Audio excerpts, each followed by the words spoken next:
Hi, welcome back to Honor of Kings here on Kingdom in Context. Thank you for joining us again this week.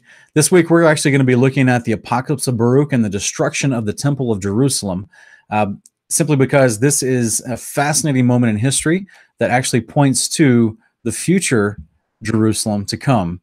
And we're going to look at how Baruch explains that to us and how this was such a significant event in the history of Israel and also pertaining to the Ark of the Covenant and where it's possibly being placed. It's going to be a fascinating episode. We thank you for joining us here on Honor of Kings.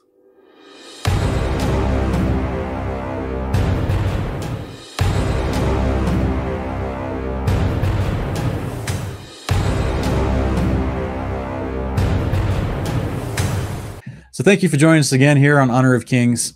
I'm Sean Griffin here with my awesome co-host, Ken Heidebrecht. Sean, thank you so much. I don't deserve such words, brother, but I appreciate that you have your vote of confidence for me to be a co-host with you on this amazing show. It's been a pleasure to do 13 plus episodes of chatting about God's word and digging into these extra biblical books, brother. I love it, and with each episode, I just feel like we're finding gems that have been hidden, and we're uncovering treasure. So it's just a fun thing to go through with you, man. No, man, you're a great friend, a great resource, and I couldn't do this show without you. So I appreciate it. In fact, everyone, if you haven't already subscribed to Ken's channel, I would encourage you to go check it out. It's called Hanging on His Words, and he's just put out another video recently. It's amazing. It's really great, really well done, very professional video, and I think you guys go check it out. Go show him some love. Subscribe to Hanging on His Words, and but really, a lot of people may be asking, Ken, we were doing the Book of Enoch for 13 episodes. And as we talked about in the previous 2 episodes, we're going to take quite a little bit of a break from Enoch because Enoch is, over 100 chapters in the collection that we have as First Enoch. It's a really big book. We've already went through the first 50 chapters, didn't we? Yeah, 50 chapters. We're about what is it, about just over or under half. Right, just under half, and it took us over 3 months. And that was us actually hurrying through some of it. So we were trying to cover as much of it as possible, but at the same time, for the sake of hitting the major themes and the points within the chapters that things are being introduced, we're trying to do our best to draw out what we feel is important to take notice of when comparing these concepts to the American canon of 66. Because ultimately here on Honor of Kings, that's our goal. That's what we're trying to show folks, is that some of these books that are considered apocryphal, which just means hidden books, and also the extra biblical books, meaning books that were in other canons but not put into the traditional Catholic canon, which then became revised into the traditional, what we now call the traditional Protestant American canon of 66. So there's been lots of revisions to the collection of books over time that we consider scriptures. And so that's where we're looking into some of these books that have been removed, and we're testing them line by line to see, should they have been removed and should they have been kept in. So we're finding some really fun things, as Ken said, really like just nuggets, of good information to talk about that. And all along the way, our goal is to line these up with the American Canon of 66 to show you, the viewer, if this book lines up to Scripture, what we've considered Scripture in our modern generation, or if it doesn't stand the test. Okay, so this next couple episodes, we're actually going to be looking at the Apocalypse of Baruch, which is sometimes called Second Baruch, and it's fascinating, Ken. I really like this book. I love this book, Sean, for a variety of reasons. Some of them we're going to discuss on this episode, but I just find it fascinating that in 325, the Council of Nicaea, Sean, where they set up I believe there's 60 canons or 60 rules, they called it. In the 60th rule, they had actually said that the writings of Baruch were legitimate and authentic, as well as Jeremiah's, obviously, Baruch being the scribe of Jeremiah. And Jeremiah, he had another book called the Epistle of Jeremiah, and those were considered just Jeremiah's writings that Baruch would have been the one scribing. So Baruch was legit, according to this Council of Nicaea in 325, as well as obviously Jeremiah's. But I guess what I'm getting at, Sean, is it really doesn't matter if men say that these books are good or bad. We need to test them, right? That's right. We need to see if these things line up with what we considered the canon of 66. And at the end of the day, I believe that we can do that, and we don't need to rely on men who put themselves in such positions to tell us and dictate what is good and what's bad. So Yeah, And- especially men of a certain association that has a long-standing history of not even teaching what's in the book. So, yeah. and yet they want to tell me which parts of the book I can read and are legitimate and which ones are not. Yet these men do not even follow the basic doctrines of the book.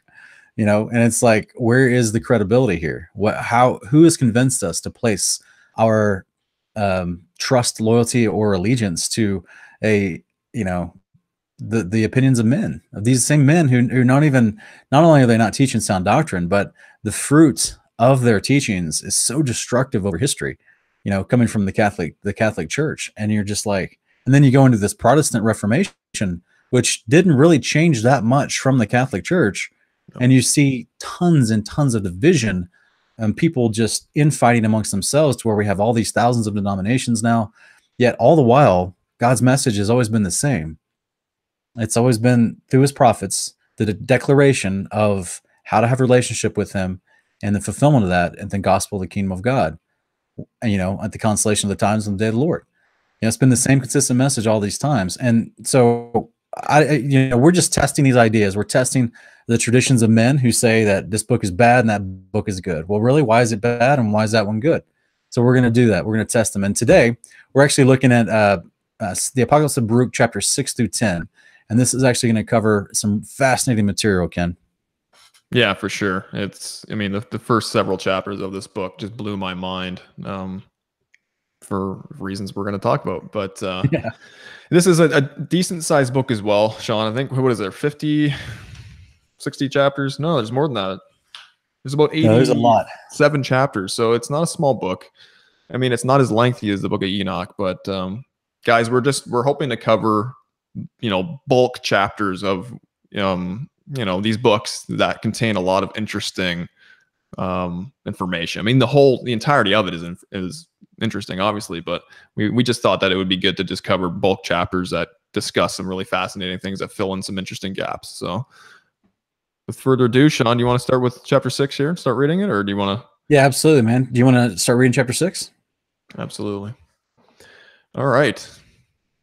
And it came to pass on the morrow that, lo, the army of the Chaldees surrounded the city. And at the time of the evening, I, Baruch, left the people, and I went forth and stood by the oak. And I was grieving over Zion, and lamenting over the captivity which had come upon the people. And lo, suddenly a strong spirit raised me, and bore me aloft over the wall of Jerusalem. And I beheld, and lo, 4 angels standing at the 4 corners of the city, each of them holding a torch of fire in his hands. And another angel began to descend from heaven, and said unto them, Hold your lamps, and do not light them till I tell you. For I am first sent to speak a word to the earth, and to place in it what the Lord the Most High has commanded me. And I saw him descend into the Holy of Holies, and take from there the veil, and holy ark, and the mercy seat, and the 2 tables, and the holy raiment of the priests, and the altar of incense, and the 48 precious stones, wherewith the priest was adorned, and all the holy vessels of the tabernacle.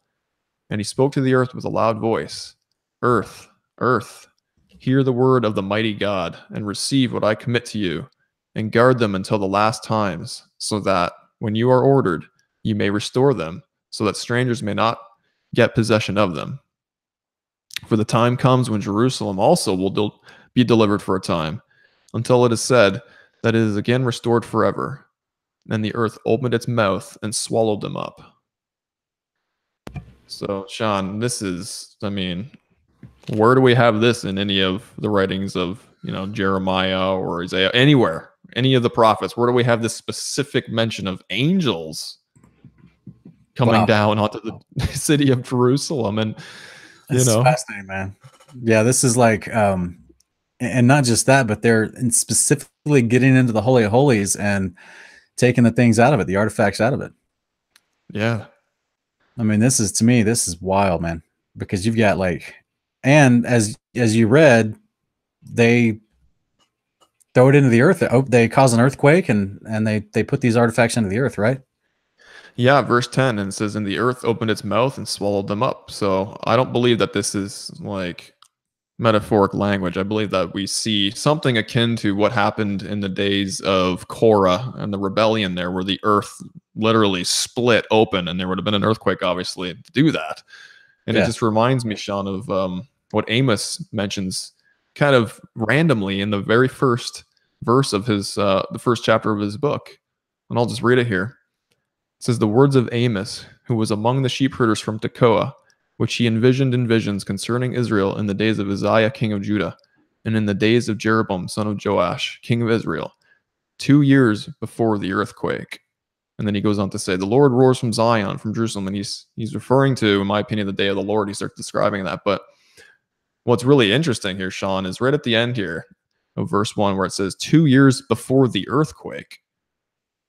Now, I don't remember seeing any mention of an earthquake during the days. And in my opinion, this is 2 years being talked about before the captivity and before the whole Chaldees coming around the city of Jerusalem. Yeah. So no mention of an earthquake here, but what I think is going on here in this verse is that in 2nd Baruch, where the earth opens its mouth to swallow all the things that the angel is told to take from the temple and place into it, I think this is the earthquake that Amos might be referring to. What do you think? Yeah, that's a strong postulation, brother, because prophetically, we see the same thing happen on the day of the Lord. In Zechariah 14, there's a great earthquake that splits through the city. And as a part of the judgment that's happening in that moment as well. And we also see that, and I think it's in Revelation, 16? A third of the city is killed because of the earthquake. And, there's just a lot of stuff going on. But yeah, the Mount Knolls, right? Is that where that splits up? Yeah. So here's the thing that it looks like we just read about where the Ark of the Covenant went. Is that right? I mean, Sean, I'm sure you and all our brothers and sisters watching have heard a plethora of different theories as to, where is the Ark of the Covenant? And, we've heard a variety of things. And I think Baruch tells us straight up here, kind of in no uncertain terms, that it's in the mouth of the earth. The earth swallowed it. So, Ken, this can't be a coincidence, right? Because if Baruch and Jeremiah were buddies, basically, they were contemporaries, they were friends. That scribe, Baruch being the scribe of Jeremiah, but then also Baruch having his own, prophetic books and writings, and and it's just very interesting. Just like Ezra was considered a scribe, yet he's got his own prophetic books. You know what I mean? But is it any coincidence that in Jeremiah 3 we actually get Jeremiah talking about the Ark of the Covenant and about people asking for it? So I'll just read that real quick, and then we'll because to me, this is super relevant to what we're just reading here. So this is in Jeremiah chapter 3, verse 15 through 18. It says, "Then I will give you shepherds after my own heart, who will feed you knowledge and understanding. It shall be in those days when you are multiplied and increased in the land, declares the Lord, that they will no longer say, the Ark of the Covenant of the Lord, and it will not come to mind, nor will they remember it, nor will they miss it, nor will it be made again. At that time they will call Jerusalem the throne of the Lord, and all the nations will be gathered to it, to Jerusalem, for the name of the Lord.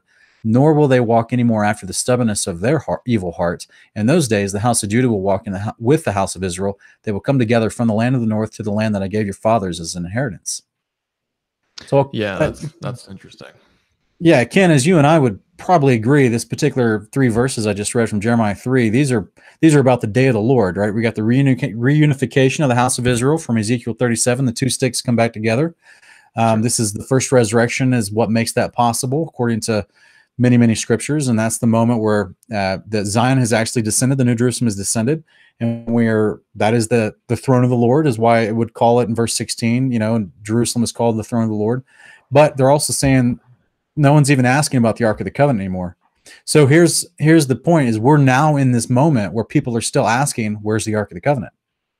Yeah, we sure are. And I mean, if we're going to take 2nd Baruch's account serious here in verse 8, where it says, and guard them until the last times, the earth being the one to guard them, so that when you are ordered, you may restore them, so that strangers may not get possession of them. I mean, there could be a day in the latter days, as this is referring to, where they do get restored.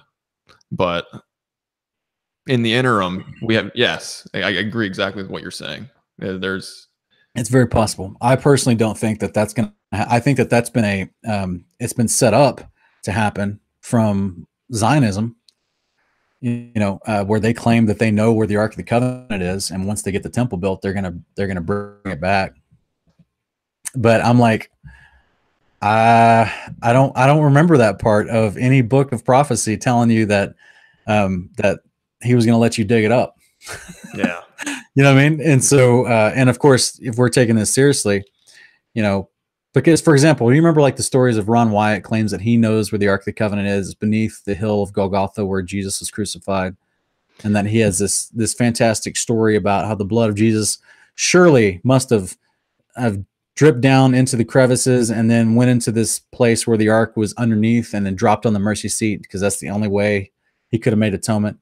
So Yes. like I'm like so with no mention of the heavenly tabernacle and Jesus's priesthood ministering in the heavenly tabernacle, but trying to fulfill this concept of legal requirement of atonement with the Ark of the Covenant, which was already taken away from the people.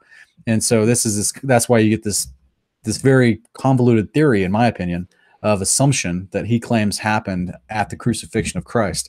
But there's very little evidence for. I mean, he claims he's got a ton of evidence, and that there's caves underneath Golgotha that have been hidden, and that it's because they're hiding the Ark of the Covenant.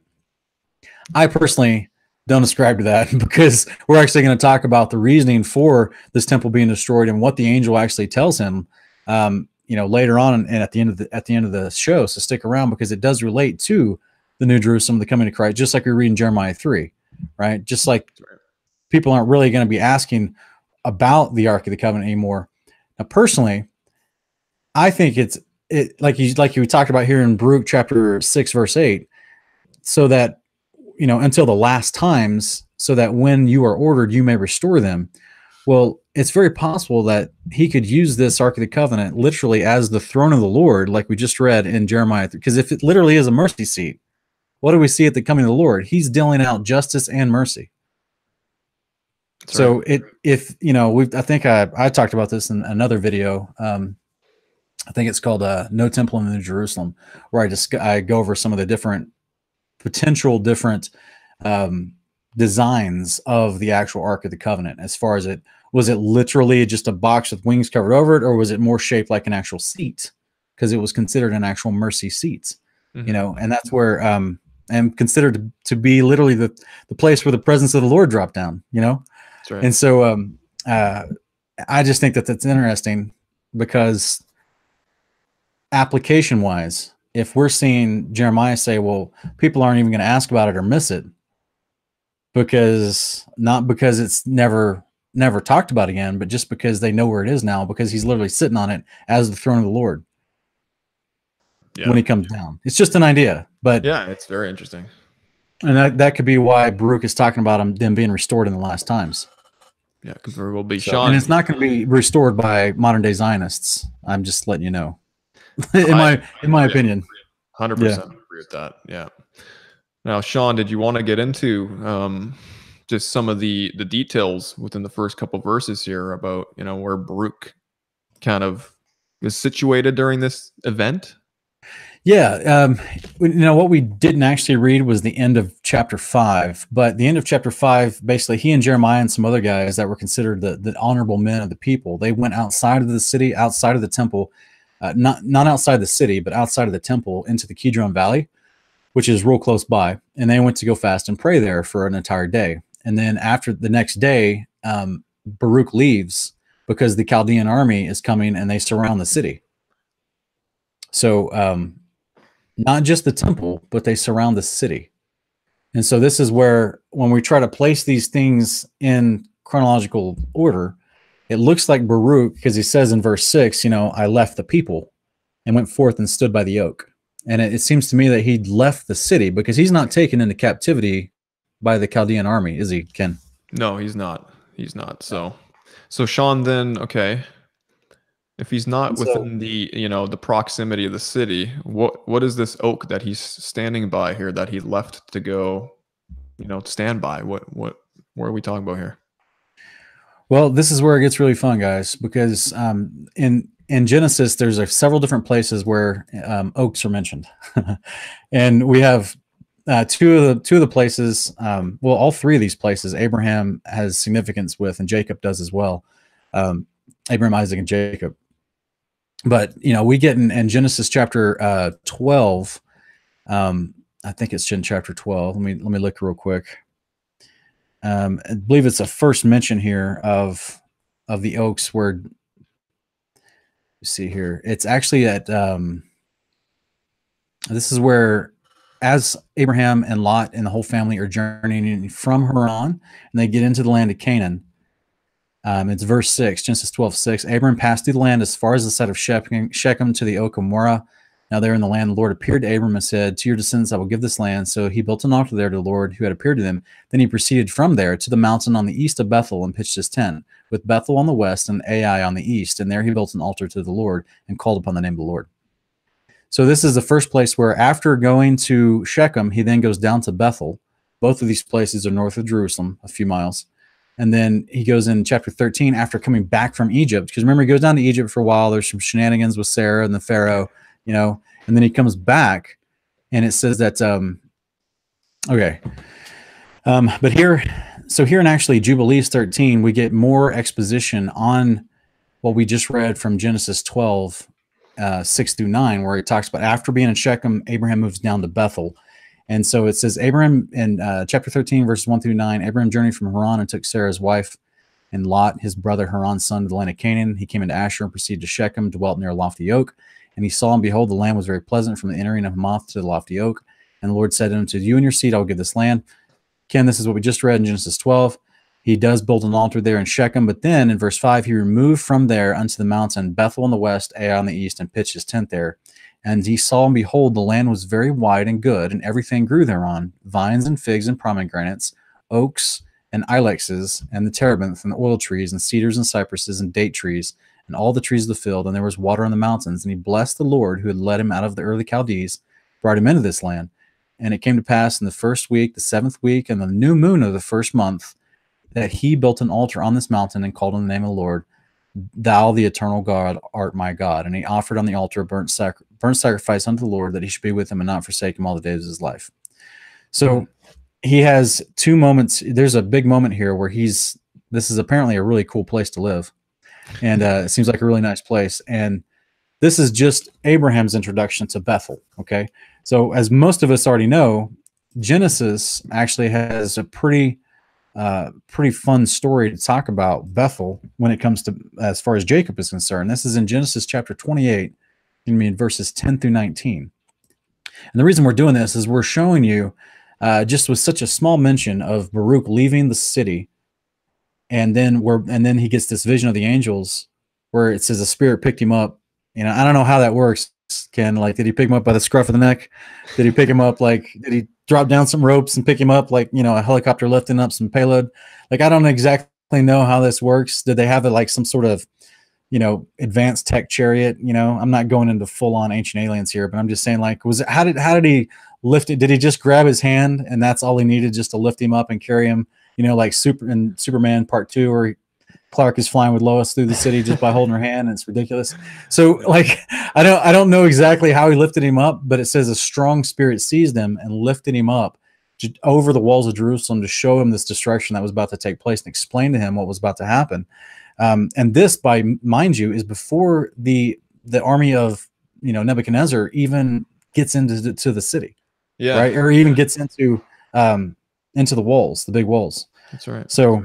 It's very important. In my opinion, John, he possibly could have been taken up in the spirit. We see that's very consistent with all the prophets, is that they're taken in the spirit, right? And a spiritual that would vision. be interesting to see Baruch literally hovering over, you know, having a bird's eye view. Yeah, it's like that movie Chronicle, you know? Yeah. Where they're just suddenly flying up there and they're like, hey. Yeah. People just looking up like, what's that? So but yeah, basically here in Genesis 28, what we're doing is we're showing you that here at Bethel is very significant, you know, this place. And here's a moment of significance that Jacob himself has at Bethel. And it's, many of you may be aware of this, kind of a famous passage. And it's Jacob's dream in verse 10. And it says, then Jacob departed from Beersheba and went to Haran. He came to a certain place and spent the night there. So real quick, it's just interesting to note that they delineate that he went toward Haran, but he didn't get to Haran, right? So verse 10 says, and Jacob departed from Beersheba and went toward Haran. He came to a certain place and spent the night there. So clearly he's just en route, you know. But it doesn't mention what this place is. It just calls it a certain place, which to me is pretty suspect to me. That's like that's just like when you see other places where it says "and certain men," and you're like, wait a minute, why aren't you naming these people? What's going on here? You know, he wants us to dig a little more. Exactly, man. This could be those little moments in the Word where God does, you know, Proverbs 25 too, right? It's the honor of kings to search it out. He kind of subtly hides it, but point is, verse 11, he says, he came to a certain place, spent the night there because the sun had set, and he took one of the stones of the place, put under his head, and lay down in that place. He had a dream, and behold, a ladder was set on the earth with its top reaching to heaven, and behold, the angels of God were ascending and descending on it. And behold, the Lord stood above it and said, I am the Lord, the God of your father Abraham, and God of Isaac. The land on which you lie, I will give to you and your descendants. Your descendants will also be like the dust of the earth, and you will spread out to the west, and to the east, and to the north, and to the south. And in you and in your descendants shall all the families of the earth be blessed. Behold, I am with you, and I will keep you wherever you go, and will bring you back to this land, for I will not leave you until I have done what I have promised you. Then Jacob awoke from his sleep and said, Surely the Lord is in this place, and I did not know it. He was afraid, and he said, How awesome is this place? There is none other. This is none other than the house of God, and this is the gate of heaven. So Jacob arose early in the morning and took the stone he had put under his head, set up a pillar, and poured oil on its top. He called the name of that place Bethel. However, previously the name of the city had been Luz. So then Jacob made a vow, saying, If God will be with me, I will keep me on this journey that I take, and will give me food to eat and garments to wear. I will return to my father's house in safety. Then the Lord will be my God. The stone which I have set up as a pillar will be God's house. And of all that you give me, I will surely give you a tenth. Wow. Beitel, the host of God. Yeah. That's crazy. It's amazing. I mean, this is just absolutely wild.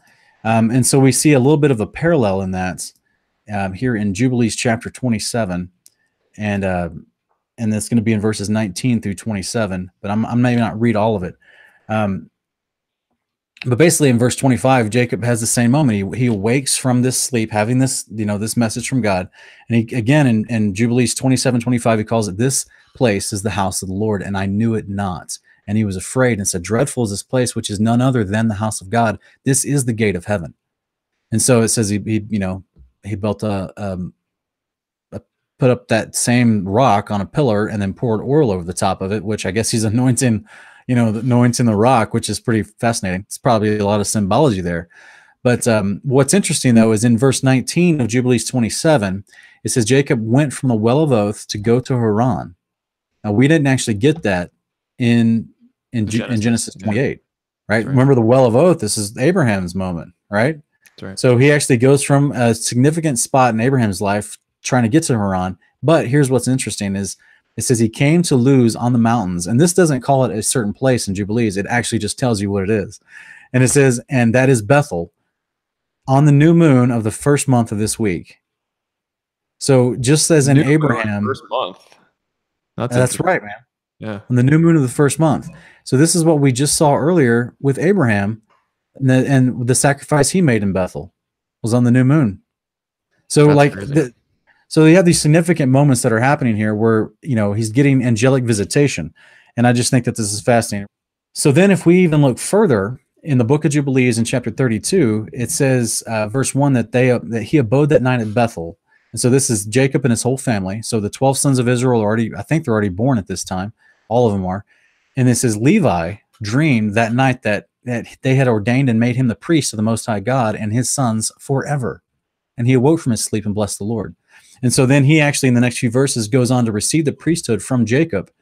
And this is the beginning of the Levitical priesthood, which is an eternal ordinance before the Lord. This is why in the day the Lord returns in Isaiah 66, he talks about choosing new Levites to minister outside the New Jerusalem for the regular mortals, if you will. And so this is the beginning of that moment right here. This is why in Exodus 19, when they're at the base of the mountain at Sinai, there are already Levite priests there because they had already hundreds of years earlier had received at Bethel the priesthood. So there's another hugely significant moment here happening at this place called Bethel, the house of God. But if we look a little further down here in Jubilees 32, it just talks about how Levi, in verse 9, it says, Levi discharged the priestly office at Bethel before Jacob his father in the presence of his 10 brothers. He was a priest there. Jacob gave his vow. He tithed again to tithe the Lord and sanctified it and became holy unto him. And so this is reaffirming what he had talked about in Jubilees 27. But in verse 17, it says, The Lord appeared to him by night and blessed him and said unto him, Your name shall not be called Jacob, but Israel shall be your name. So again, at Bethel is the moment where Jacob gets the famous name change to Israel. It's a huge moment in the patriarchal history. Verse 18, he said unto him again, I am the Lord who created the heaven and the earth. I will increase you, multiply you exceedingly. The kings will come forth from you. You shall judge everywhere, wherever the foot of the sons of men is trodden. And I will give you the seed of all the earth, which is under heaven. And they all shall judge all the nations according to their desires. And after that, they shall get possession of the whole earth and inherit it forever. So to me, this is that moment where we're actually saying, after the millennial reign, you're getting everything. So this is, but that's a bigger, longer conversation about the second resurrection and the implications of, you know, the resurrections themselves. Verse 20, one second. Oh, basically, if we go to 21, he saw in a vision of the night, and behold, an angel descended from heaven with 7 tablets in his hands. He gave them to Jacob. He read them and knew all that was written therein, which would befall him and his sons throughout all the ages. Ken, that is a massive statement. That is massive. I mean, he just got the cheat sheet to history, to the future history. That's right. Right? Yeah. Like Jacob is Professor X in Days of Future Past. Like he's able to see all of it from start to finish. Like I don't ever see anyone having this type of verbiage and this type of claim to any of the other patriarchs or prophets in all of the Bible. Yeah, I mean, even just with Enoch, he boasted about being revealed all things too, right? But yeah. That's fascinating, man. For multiple reasons. It's evident that Bethel, this house of God area, is significant. You know, we have a lot of significant biblical characters that are showing up here in the same spot. So yeah, what do you think is the significance with what we're reading in Baruch here? Well, the significance is in the very next verse, brother, and that's in we're still in Jubilees 32, and this is in verse 22. He says, and he showed him all that was written on the tablets and said unto him, do not build this place, and do not make it an eternal sanctuary, and do not dwell here, for this is not the place. But go to the house of your Abraham your father, and dwell with Isaac your father until the day of the death of your father. So he got to see all the things that would befall him and his sons throughout the ages. But then he actually said to him, by the way, this isn't the actual place where the sanctuary is going to be. So because Jacob actually wanted to start building the temple. This is crazy. Like way before David and Solomon, Jacob was like, I want to build it. Yeah. It's like, going here. He got excited. Are we not? Yeah. Exactly. He's like, well, this is the house of God, isn't it not? So I'm going to build it. But he's like, no, this isn't the place. Be patient. That's why he promised him earlier, I will bring you back here. And that's, to me, that's an allusion to the first resurrection in the end of, because remember, Jacob doesn't, he dies in Egypt, right? That's right. Yeah. And even though, and he was buried in Shechem. He wasn't buried in Bethel. Yeah.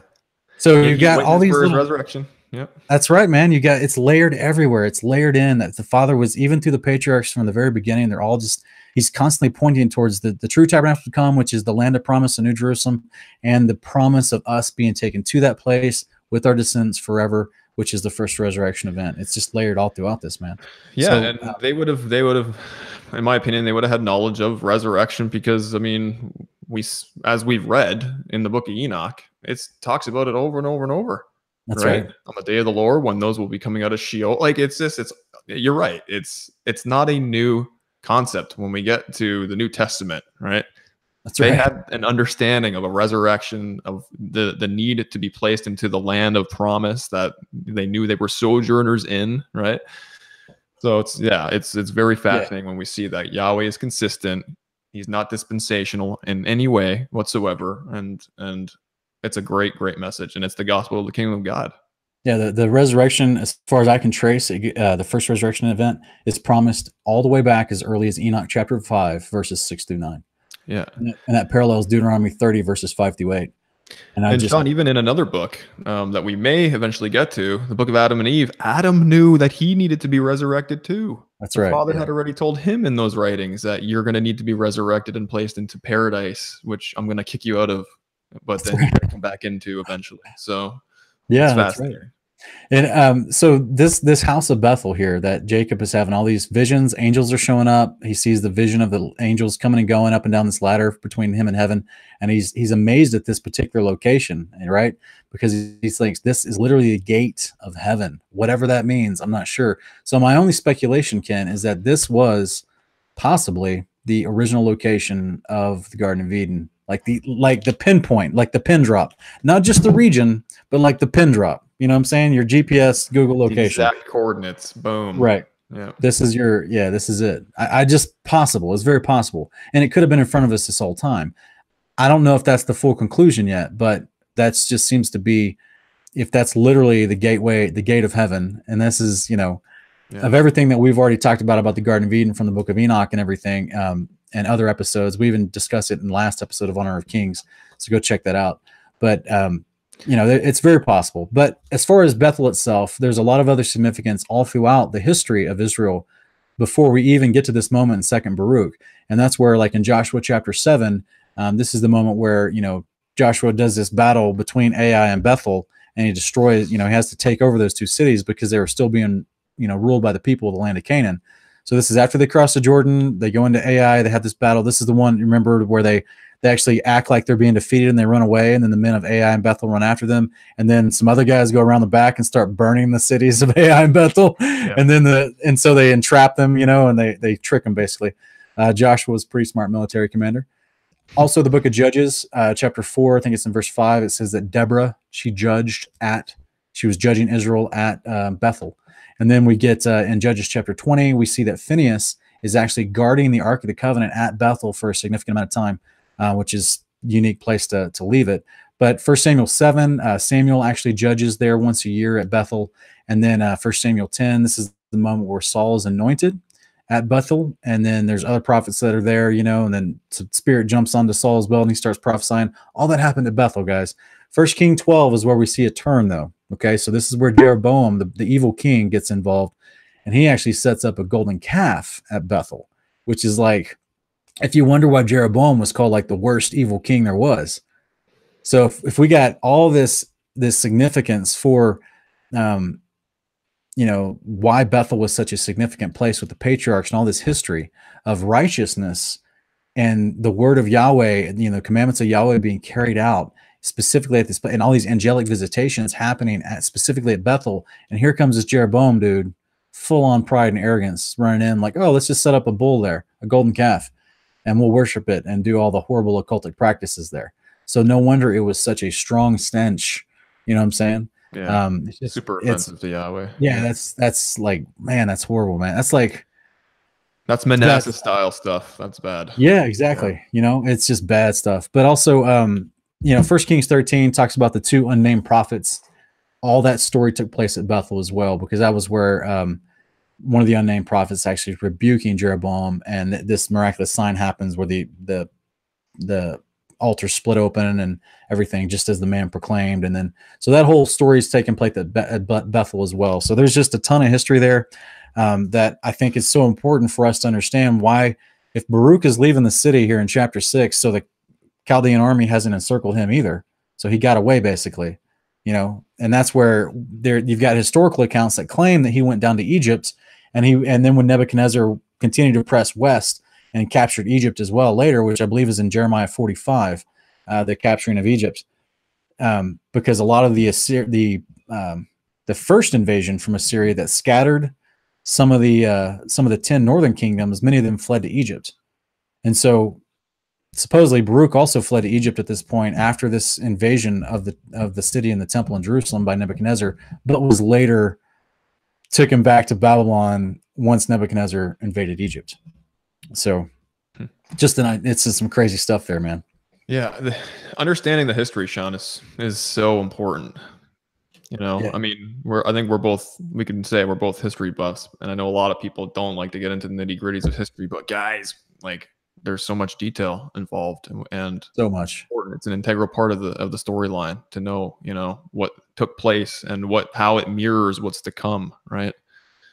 Because a lot of it foreshadows things to come, because we know that the Hebrews and the scriptures in and of itself, they're cyclical. They're full of patterns. Yeah. Right? And that's why the pattern we're seeing here is that there were oaks, if you will, if we're going off a single tree reference, there were oaks all over the place apparently at Bethel, and it was a prime spot for all these guys who were prophets to hang out, to judge, to speak, to get visions from the Lord, to hear from the Lord. This was actually a place where Elijah and Elisha had an interaction right before Elijah was taken up in the whirlwind. Elijah was trying to tell his understudy Elisha, stay in Bethel, but Elisha refused and tried to go with him so he could catch the mantle, when it dropped after Elijah went up in the whirlwind. But so there was a lot of significant moments happening here at Bethel. And I think that this is the same moment. Okay. Or this is the same place where another angelic moment is happening, whether it's a vision or a literal interaction of what he's seeing being destroyed here by the temple, and why. And that's kind of the interesting part, isn't it, Ken? Of like, why are these angels coming to do this in Jerusalem? And this literally in the moments while the Chaldean army led by Nebuchadnezzar is encircled the city. Yeah, absolutely, man. What's interesting, Sean, is what you had mentioned when you were reading Genesis, how Abraham was called out of Ur of the Chaldees, right? And then he ended up going to Bethel eventually. It's cyclical. It's fascinating because what do we see here? We see the Chaldees coming into this land, and we see Baruch. If this theory is correct, which I think it's very plausible, he had to leave and he went over to an oak, possibly nearing Bethel, right? It's just fascinating how we have the Chaldees coming back into play. Abraham's called out of that, right? Because they're the nemesis, right? This land of the Chaldees, and stemming all the way back to Nimrod, correct? Yeah, it's well, of course, Nebuchadnezzar in the book of Jeremiah is called the Lord's hammer. The Lord says, I'm going to use the destroyer, and he's referring to Nebuchadnezzar and calls him hammer of the Lord in metaphoric fashion to exact judgment on all these nations surrounding Israel, including Israel. And so there's another place, I can't remember the exact passage, but Nebuchadnezzar is metaphorically called the two hands of God that are going to come clasped together and destroy you. So like Nebuchadnezzar, for whatever you might think of this guy, the Lord used him. And yes, he was an apostate. Yes, he was a cultic. And yes, he has that famous moment. I think it's in Daniel chapter 3 or 4, where he goes crazy for 7 years, and then he gets his mind back to him. And then he starts acknowledging that Yahweh is the King of Kings, Lord of Lords, the God of heaven, that he is the one true God. And so he's had basically earlier in his career, he's being used by him. And it makes me wonder, Ken, if this moment here that we're reading in 2nd Baruch, where, Nebuchadnezzar's army is outside the city and these angels show up, an earthquake happens, these holy vessels from within the Holy of Holies are then put in the ground to be hidden away. It makes me wonder if like a lot of this was in the mind of Nebuchadnezzar over time. Like, man, we had some crazy things happening when we tried to take on these Hebrews. You know what I'm saying? And like they keep talking about how their God is the one true God, and we didn't, there's an earthquake, the temple itself, as we read. Well, have we read that part yet? I don't even know if we had chapter 8. We should probably read chapter 8 so we can help people keep going here. Yeah, we can even just move along and read the bulk of what we wanted to do, and then come back and because it's all just the same story basically. So yeah, I'll read chapter 8 and 9. Do 7 too. 7, 8, 9, 10. Yeah, they're so short. There's like one line. So 2nd Baruch chapter 7, it says, and after these things I heard that the angel saying unto those angels who held the lamps, destroy, therefore, and overthrow its wall to its foundations, lest the enemy should boast and say, we have overthrown the wall of Zion, and we have burnt the place of the mighty God, and they have seized the place where I've been standing here before. So now the angels did as he commanded them, and when they had broken up the corners of the walls, a voice was heard from the interior of the temple after the wall had fallen, saying, enter, you enemies, and come, you adversaries, for he who kept the house has forsaken it. And I, Baruch, departed, and it came to pass after these things that the army of the Chaldeans entered and seized the house and all that was around it. And they led the people away captive and slew some of them, and bound Zedekiah the king, and sent him to the king of Babylon. And chapter 9 says, I, Baruch, came, and Jeremiah, whose heart was found pure from sins, who had not been captured in the seizure of the city. And we rent our garments, we wept and mourned and fasted 7 days.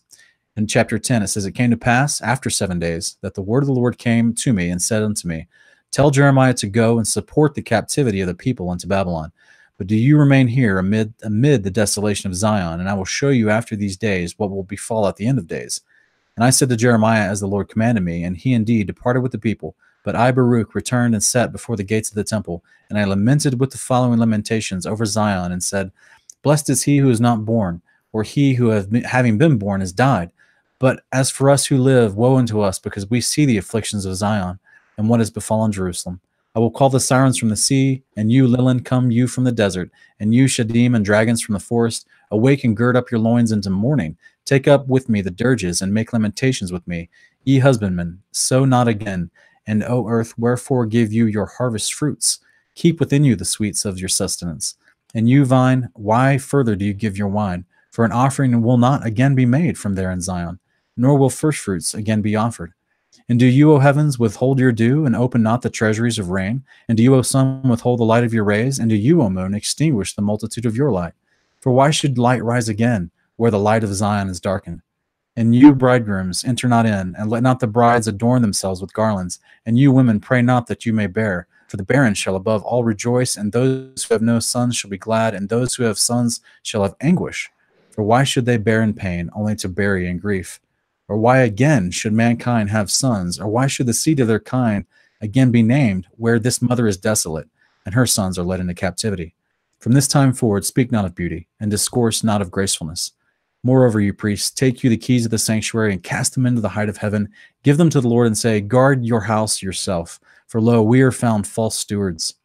And you virgins who weave the fine linen and silk with the gold of Ophir, take with haste all these things and cast them into the fire, that it may bear them to him who made them, and the flame send them to him who created them, lest the enemy get possession of them.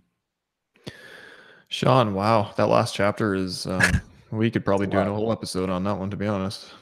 Yeah, man, there's a lot going on in there. But ultimately, just starting in chapter 7 and 8, the angels themselves broke down the walls of Jerusalem. The Chaldean army didn't. Is that right?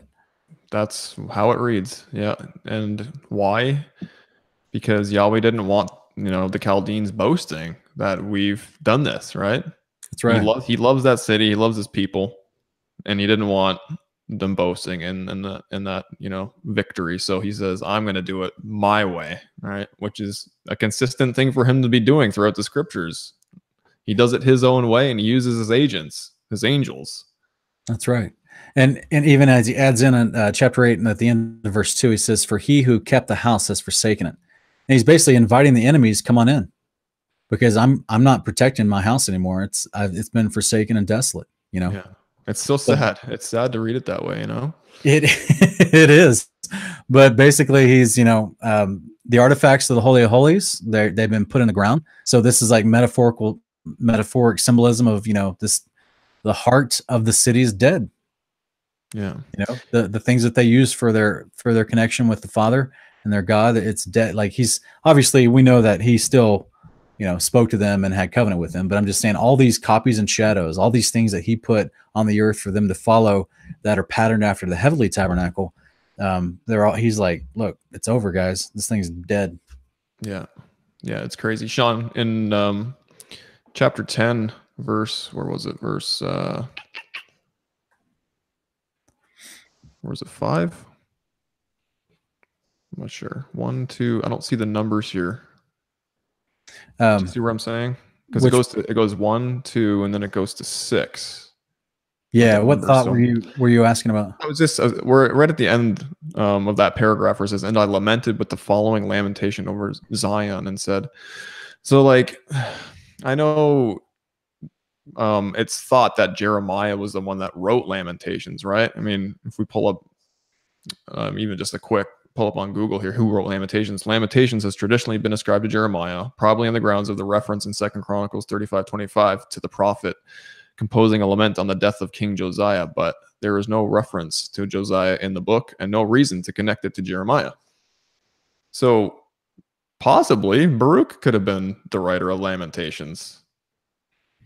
So because why? Because Lamentations talks about this very, very sad moment, right? Yeah. Okay. I mean, it very well could have been Jeremiah too, and I'm just saying, like, it's not really known. It very well could have been Baruch as well. Yeah, I mean, he was the scribe. He witnessed it, right? He witnessed it. He was the scribe, and he's lamenting here. I'm not just using that word, isolating that word lamentation, and then thinking, oh, he must have wrote Lamentations, but like scholars don't really know. They say it's probably Jeremiah, but they can't. There's no reason to really connect him to it. You know what I mean? Gotcha. Yeah. Well, even like we see let's go real quick to Jeremiah 36, just so people can to understand that in the book of Jeremiah, Baruch is actually mentioned as his scribe. And we see this pattern already playing out where he actually calls Baruch before him and says, hey, write these words down and go tell them to people.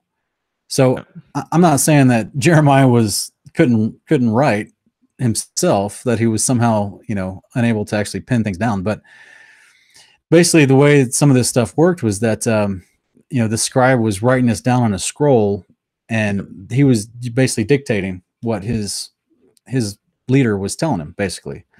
And so like Jeremiah 36 verse 4, it says, then Jeremiah called Baruch the son of Neriah, and Baruch wrote on a scroll at the dictation of Jeremiah all the words of the Lord which he had spoken to him. And Jeremiah commanded Baruch, saying, I am restricted, I cannot go into the house of the Lord. So you go, read from the scroll which you have written in my dictation, the words of the Lord to the people in the Lord's house on a fast day. And you shall read them to all the people of Judah who come from their cities.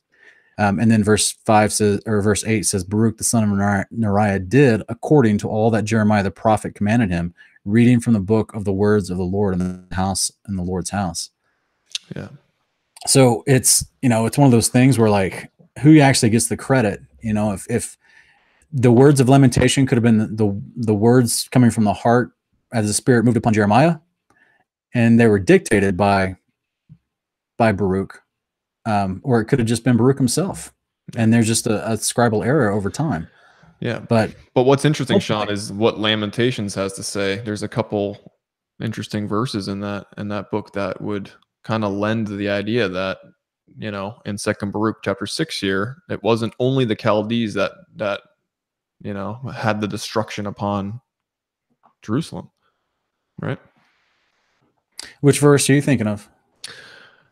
Which one was it in Lamentations where it says that Yahweh's fire, his fire went forth onto Jerusalem? Oh, okay. Didn't you pull that one up? It's in chapter 4, and I think it's in I think it's in sorry, I don't have that one in front of me. This is the chapter 4 verse 11. The Lord has accomplished his wrath. He has poured out his fierce anger. He has kindled a fire in Zion, which has consumed its foundations. The kings of the earth did not believe, nor did any of the inhabitants of the world, that the adversary and the enemy could enter the gates of Jerusalem. But because of the sins of her prophets and the iniquities of her priests, who have shed in her midst the blood of the righteous, they wandered blind in the streets. They were defiled with blood, so that no one could touch their garments. Depart unclean, they cried among themselves, depart, depart, do not touch. So they fled and wandered. Men among the nations said, they shall not continue to dwell with us. The presence of the Lord has scattered them. He will not continue to guard them. They did not have honor. They did not honor the priests. They did not favor the elders.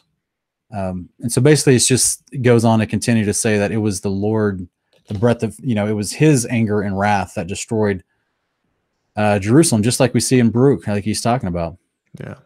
And we also, I think it's in chapter 1 of Lamentations, we just get more grieving over the idea. This is basically parodying the whole chapter 1 and 2 is parodying the whole mourning process of what we see here in Second Baruch, where he says, like you just read in chapter 10, verse 2 and 3, he sat down and make lamentations at the gates of the temple. Yeah. Yeah, because it's just a heartbreaking thing for him, which is why he's saying, like, better that no one's been born than to see this, So it's pretty wild. But yeah, Lamentations is one of those books, man. If I'm going to be honest, I always put on the back burner. For many years, I put it on the back burner, but because it seems so. What's the word? It seems so. What's that? What's that modern? It's gosh, it's on the tip of my tongue. It's so. Goodness. Aside from it being depressing and full of despondence, like, to me, it was just like, okay, like, I don't understand here. Like, what I'm getting at is the whole book talks about Jerusalem in personified female form, right? That's right. And it's like, okay, who cares? But like, it's all over the place when you start seeing, especially our mother above Jerusalem, which Paul refers to in Galatians 4. I can't remember which verse it is, but 4:26. Yeah, there's this consistent femalizing, I think it's made that word up, of structures, right? Yahweh has a connection to these city structures, and he talks to them as if they're females. Yeah.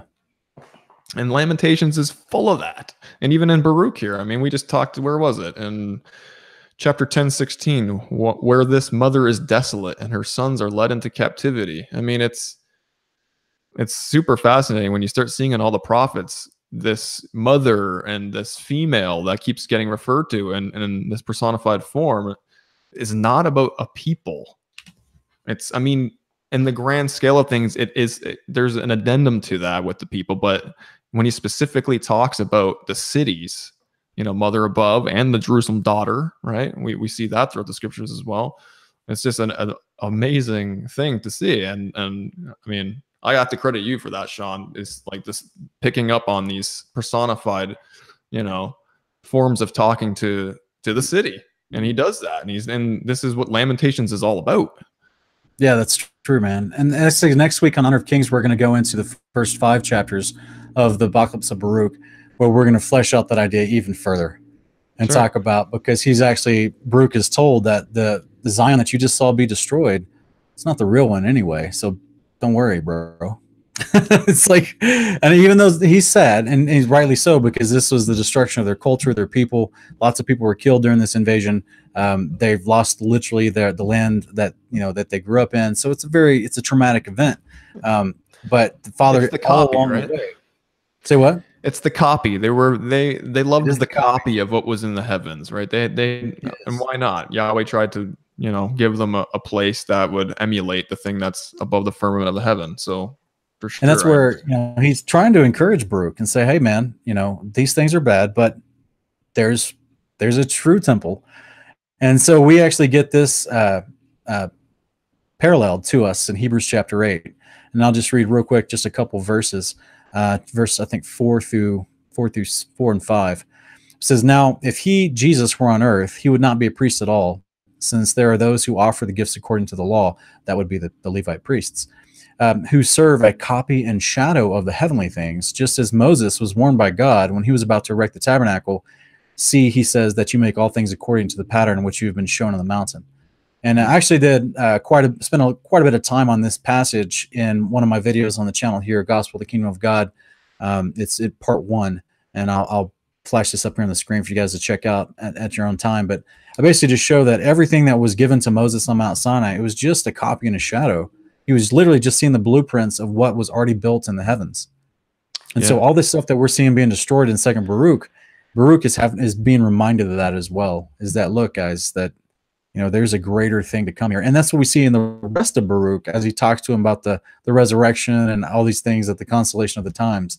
So, yeah. But in this particular moment, we see the articles of the Holy of Holies that were being literally rounded up by the angels, and then they're going to be thrown into, an earthquake happens, they're thrown in the earth. What happened to that earthquake? Like, what's going on there? Is there a pit somewhere that we don't know about? That's been, you see what I'm saying? Like the topography of the land, what happened there? What's going on? Is it just covered over in rubble from the actual destruction of the temple, and they never found that hole in the ground because the Chaldean army didn't know that that's what happened inside the actual temple? Was the earthquake inside the actual temple where this hole opened up and they threw the stuff in the earth? Great questions, Sean. I mean, because like, you know, I don't know. I guess the hole was deep enough, or that was covered with debris, so the Chaldean army never saw it. Yeah. And the artifacts are not glistening from sunlight because it must be deep enough hole covered over, you know. So like, there's a lot of practical things that go through my mind. Yeah, the way that I imagine it is like, you know, and I already mentioned this, just how the rebellion of Korah, how it just like the earth split open and they just fell through. Same thing with these vessels, right? And the tabernacle, or the Ark of the Covenant and all that. And it just, maybe the earth shifted and closed back together, and you know what I mean? Like, that's not seamlessly, as in you won't see anything, but I'm not sure exactly what kind of destruction would have gone about that. But hey, you know what's an earthquake. What's fascinating about this, and I don't know if this was intentional or not, but Steven Spielberg in Indiana Jones and the Last Crusade, remember at the end he finds the chalice that supposedly was the cup that Jesus drank from, and the earthquake happens and they drop it in the earthquake, in the hole that opened up from the earthquake? Yes, I do. As you're saying that, I remember that. And they're at Petra. But I just wonder, like, I wonder if he had any familiarity with it. I don't know. That's probably a stretch, but it's just interesting to see Well, some of he's these Jewish. parallels, you know. Yeah. So I don't know, man. It's pretty fascinating. And Sean, I just wanted to quickly just bring up the idea that Yahweh does use his angels, guys, over and over and over in the scriptures to bring about, obviously his message to the prophets, this people, and to do destructive things on the earth. And we see it here, obviously, in Second Baruch chapters 6 and 7, but then also in in Second Samuel chapter 24, where David had essentially he did the census, which was something that Yahweh didn't like, and so Yahweh sent a pestilence upon Israel, and a lot of people died that day. And it says that Yahweh sent an angel who stretched out his hand toward Jerusalem to destroy it. And then Yahweh eventually relented from the calamity and said, "That's good enough. You've destroyed enough people. Relax your hand," type of thing. But there's this isn't something that's isolated. Here's what I'm saying is that Yahweh uses his angelic, hosts to do his bidding, to do destruction on Jerusalem and on his people, and obviously on other nations as well. So I just wanted to throw that in there, Sean. Yeah, you're exactly right, man. And this is par for the course with, like we said, even with the mention of Bethel earlier in the history therein, all the angelic interaction happening. We got all kinds of angelic interaction all throughout the book, both for delivering messages of hope or delivering, timely messages for protection or for judgment. We got like Exodus 23, Yahweh's explaining to Moses and all the Israelites, "My angel will go before you. Do not test him, because he will not show you mercy." What I'm saying? My authority is in him, and he's going forward before you to lead you, to take you into the land where all these clans are, but do not test him. And so, because these angels are commissioned, bro, they will take care of business if they have to.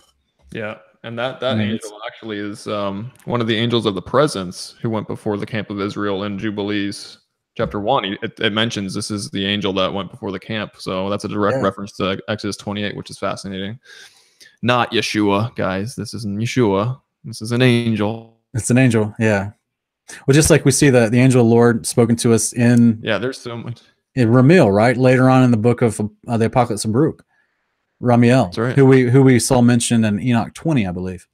So I think that was like chapter or episode 3 or 4 of Honor of Kings. We went over the Enoch 20, but basically, I mean, like these guys, they're commissioned to do jobs. They have jobs, and some of them have the jobs of judgment. That's right. It's just kind of the way it breaks down. You got to have somebody to enforce, Yeah. I love how it's put here, though, Sean. Like the angels went to each corner, right? There's 4 of them on the 4 corners, and they just like destroyed the foundation at each corner, and then they set it afire, and so proficient, right? So like the bulk of this context of what's being read in Job here is about the power of God. And verse 12 says, "Have you ever in your life commanded the morning and caused the dawn to know its place, that it might take hold of the ends of the earth and the wicked be shaken out of it?" And so,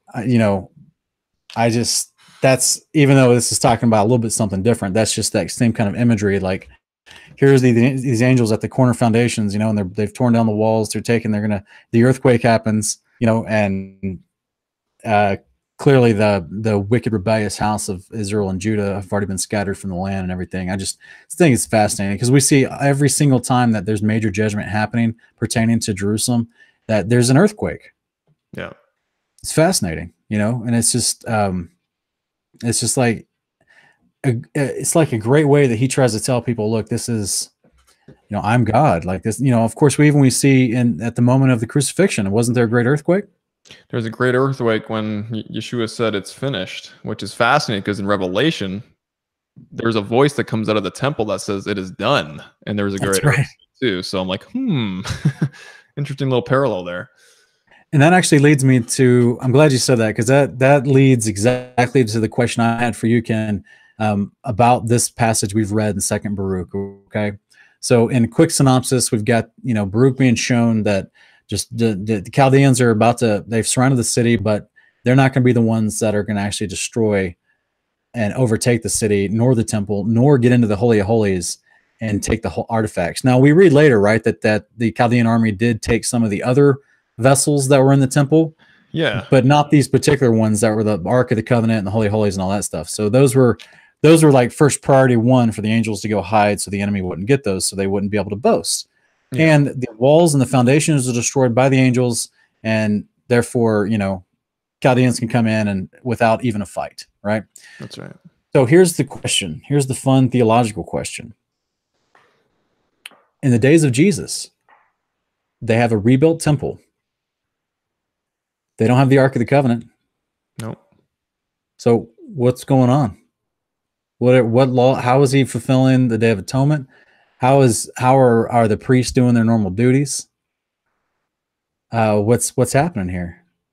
Well, I've wondered that because that was an integral part of the temple service, is have the Ark of the Covenant needed to be there, right? I mean, you had to have a holy seat for his presence to be upon. Was he there during that time? I don't know. Was who there during what time? Well, Yahweh in his presence, like, would he? Oh, I got you. Well, we have in the beginning of Matthew 1, we got Simeon, part of the temple. We got the prophetess of Asher, Anna. She's there her whole life serving in the temple. Yeah. What are they serving? If the Ark of the Covenant and the Book of the Covenant that was in the Ark was like their main relic, and that was like the huge central focal point of what the high priest prepared for all throughout the year, and the other priests, did stuff like.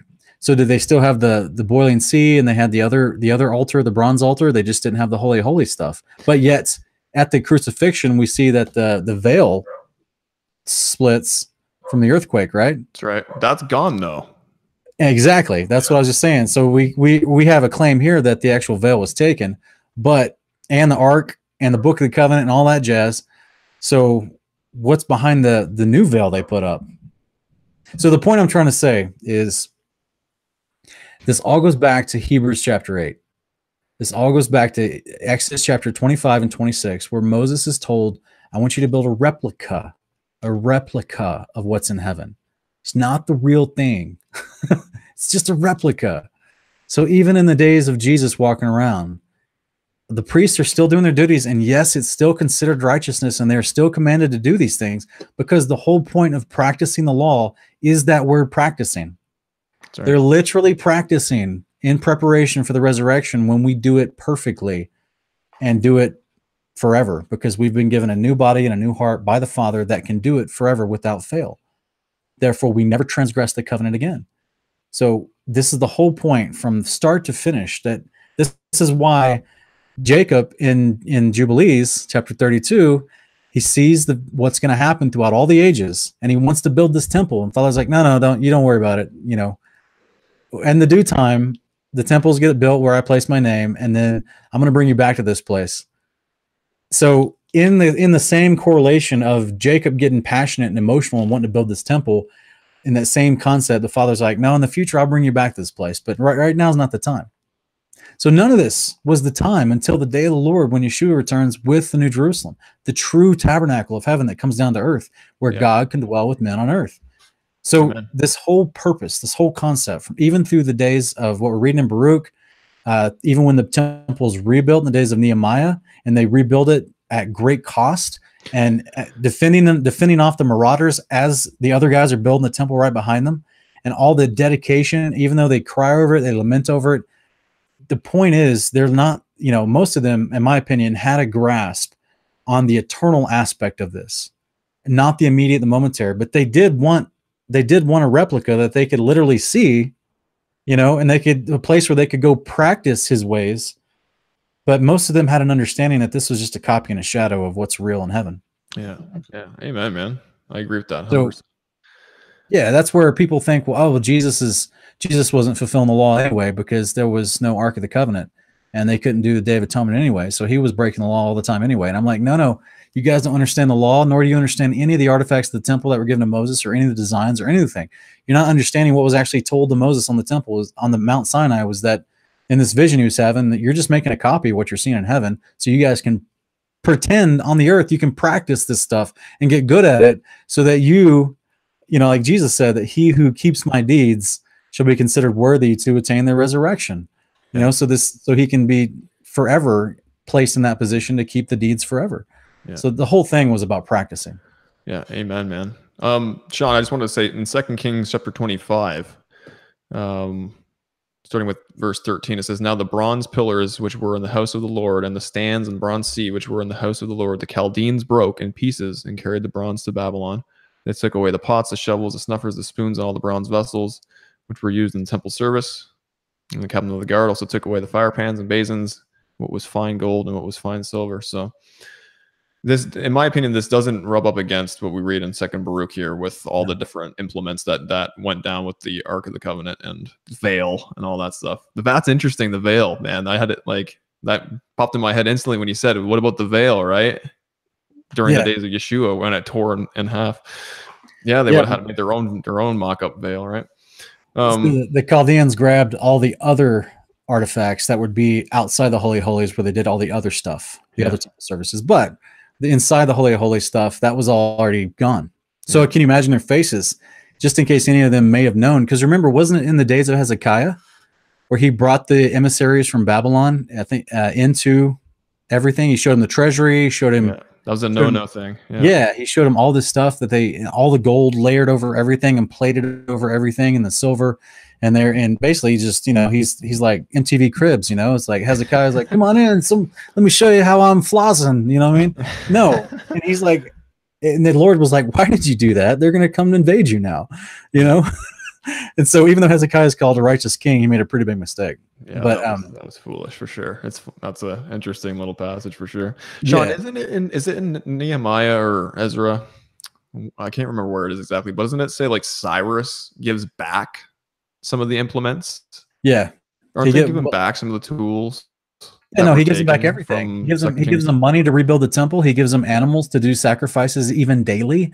He gives them all kinds of provisions, plus gives them back all the artifacts so they can put them back in the temple when it's built. Yeah, right. But it didn't happen in his lifetime. It took a couple kings. But the point is, the father moved on Cyrus's heart pretty strong, and he just gave him back everything Nebuchadnezzar stole. Yeah. So fascinating, man. Wild. Yeah. And no, I do not profess that Donald Trump is a modern day Cyrus. So he is, just because he has his emblem on the back of a coin that they're minting in Jerusalem does not mean he's a modern Cyrus in any way. Wait a minute, modern day Jerusalem is implementing Donald Trump's face on the back of a coin? I saw something with Donald Trump's face on the back of a coin that was being minted in Jerusalem. Bro, that's got to be something like a TBN scam. That can't be real. It might be. I don't have to look into that, but that's wild. That's wild. Okay. So yeah, guys, thank you for joining us for Honor of Kings. Ken, unless there's anything else in this passage you wanted to go over, I think we hit it. No, I mean, we can go over more, but I think we've done a good enough discussing kind of what we wanted to discuss in this episode. And the next episode that we do, we're gonna cover the first 4 chapters and of the second Baruch, and it's gonna be amazing, guys. I think it's gonna be fun how we're gonna do this, Sean, because as we'll see, we'll be doing some hopscotching around different extra biblical books and into the canonized scriptures as well, right? So it might be an interesting way to do this show, is wherever we get led, we'll just go to those books. Yeah, I think we're going to stick next week with the book, The Apocalypse of Baruch, like we were just talking about. But then after that, in the following week, we're actually going to tackle a different book. It may even be a smaller one that we can cover in an entire episode. But I know there's been a lot of requests for us to get to the Book of Jubilees, and I promise you guys we will. I do. I know that it's a favorite book of ours too. But we're just trying to spread this around a little bit. There's a lot of Jubilees is not a normal book because it's so filled with dates and names and places and times. It's not just telling a narrative like we just read from the 4 chapters of Baruch. One chapter in Jubilees could take 5 episodes because it's so layered and packed with so many significant things to consider and to break down so that we can test it in a way that Ken and I feel comfortable. So we really hear your cry that you want to look at the Book of Jubilees some more, and we will get to it. We promise. But in the meantime, we're tackling just a little bit of some other books because we can cover them over a little quicker and discuss those a little quicker. But Ken and I love Jubilees. So what I do want to say, I'm excited, guys. I want to encourage you guys that if you haven't already found that Ken and I do a complimentary show on a associate channel here. It's another channel that we have an affiliation with, and that we think is a great channel to consider. It's called Parable of the Vineyard. If you haven't already seen us, we do another show in there called The Road to Rescue, and we're going to be doing those on Sunday nights. We were doing them on Wednesday nights, but we're doing them on Sunday nights. I think we've already done, what, 10, 12 episodes, 9 episodes on there. And we just, the whole purpose of The Road to Rescue, that show we do on that channel, is we dissect all the ways that the scriptures and the prophets talk about the return of the Messiah on the day of the Lord, all the different component pieces that go into that. It's a lot of fun. We've done a lot of fun topics. We're currently doing a 3-part series called Sitting on a Hill, where we get from Jesus's words some of the descriptions of this kind of concept. So come check us out over there as well. Like I said before, subscribe to Ken's channel, because that's always he has a new channel. He has some good videos out, really informative, very well laid out. And in addition to that, Ken is also a musician, and he's put out a wonderful CD. It's called New Cloth, and it came out at the beginning of October. So go check that out, and I'm going to put that here up on the screen for you guys to look at.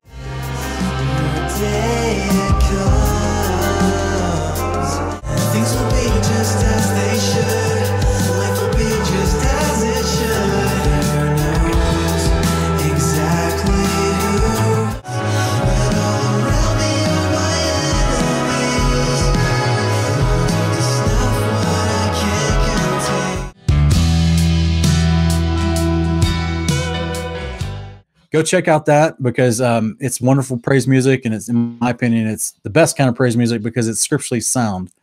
And that's the best part, is you're not singing bad doctrine as you get the melodies in your head. But he's a talented musician. It's great. In addition, guys, if you have a moment, if you want to learn more about the biblical creation model, I actually have a separate channel called The Professing.